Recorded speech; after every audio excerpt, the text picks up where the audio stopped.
তোমরা দেখলে না, তোমরা দুজন মিলে কত লাফালাফি করলে, কত ছোটাছুটি করলে, লাভ হলো?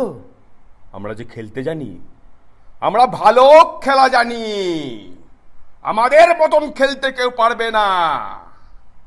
হ্যাঁ, খেলা হবে, খেলা হবে, ভয়ঙ্কর খেলা হবে, এই মাটিতেই খেলা হবে, খেলা শেষ হবে না। এক সময় অনুব্রত মণ্ডলকে নিয়ে হাতেখড়ি। সোশ্যাল মিডিয়ায় অনুব্রত মণ্ডলের নকল করে মন কেড়েছেন একাংশ মানুষের। নেটিজেনদের মনে সাড়া ফেলেছিলেন তার ভিডিও। তবে অনুব্রত মণ্ডল দীর্ঘ প্রায় 2 বছরেরও বেশি সময় থেকে তিহারে জেলবন্দি। তাই এতদিন লাইনে ছিল মুকুল এবং মদন। কবিগুরু লালমাটির জেলা বীরভূম, আর এই লালমাটির জেলার লালমাটি শহর বোলপুর শান্তিনিকেতন। বোলপুরে আজ থেকে 2 বছর আগে পর্যন্ত ছবিটা ছিল একদম অন্যরকম। অনুব্রত মণ্ডলের নাম শুনে বাঘেগরুতে এক ঘাটে জল খেত। আর সেই অনুব্রত মণ্ডলের নকল করে সোশ্যাল মিডিয়ায় নিজের নাম তৈরি করেছিলেন সাজেদ খান। তবে প্রায় 2 বছর ধরে অনুব্রত মণ্ডল নেই। আর যেহেতু অনুব্রত মণ্ডল নেই, সেহেতু তার নিত্য নতুন জনপ্রিয় ডায়লগ আর শোনা যায় না। এর ফলে সেই ডায়লগের নকল করা হয়ে ওঠে না সাজিদ খানের। তাই এতদিন তার ভরসা ছিল মুকুল এবং মদনে। অনুব্রত মণ্ডলের গুড় বাতাসা থেকে শুরু করে মদন মিত্রের কচিয়াম, এই সমস্ত জনপ্রিয় ডায়লগের নকল করে নেটিজেনদের মন কেড়েছিলেন সাজিদ খান। একসময় সোশ্যাল মিডিয়া খুললেই তার ভিডিও পাওয়া যেত। খুবই প্রথমে জানিয়ে দিই, খুবই খুশির খবর।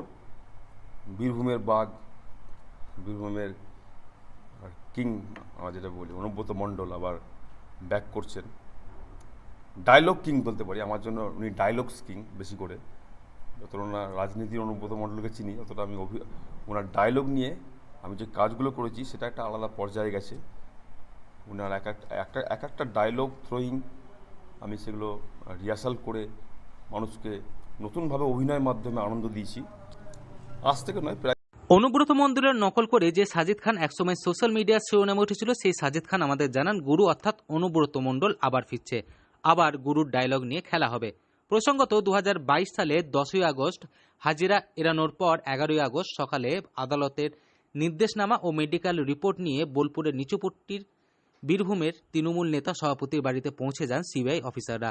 অনুব্রতর বাড়ি ঘিরে ফেলে কেন্দ্রীয় তদন্তকারী সংস্থার লোকজনেরা। আপনাদের আনন্দ দেওয়ার জন্য কাজটা করি, এটাকে কেউ পলিটিক্যালি নেবেন না বা নেয়নি কেউ, জাস্ট মজা হিসাবেই নিয়েছেন। উনি আসাতে আমি প্রচণ্ড খুশি। অনুব্রতর বাড়ি ঘিরে ফেলেন কেন্দ্রীয় বাহিনী, তারপর তাকে গ্রেপ্তার করা হয়। তবে প্রায় 2 বছর ধরে তিহারে বন্দী থাকার পর শুক্রবার দিল্লির রাইস অ্যাভিনিউ কোর্ট তাকে জামিন দিয়েছে। এর আগে সুপ্রিম কোর্টে সিবিআইয়ের মামলায় জামিন পেয়েছিলেন তিনি। এবার ইডির মামলাতেও তিনি জামিন পেলেন। তবে সাজিদের কথায় এই অনুব্রত হবে এক অন্য মেজাজের, অন্য লুকে হয়তো ফিরবেন অনুব্রত। ওজন আগের থেকে কম হবে, থাকবে হালকা পাকা দাড়ির সাথে চুলও থাকবে হালকা পাকা। তবে সব মিলিয়ে এখন অনুব্রত মণ্ডলের ঘর ফেরার অপেক্ষায় তার শুভাকাঙ্ক্ষী থেকে শুরু করে তৃণমূল মহলের সর্বত্র।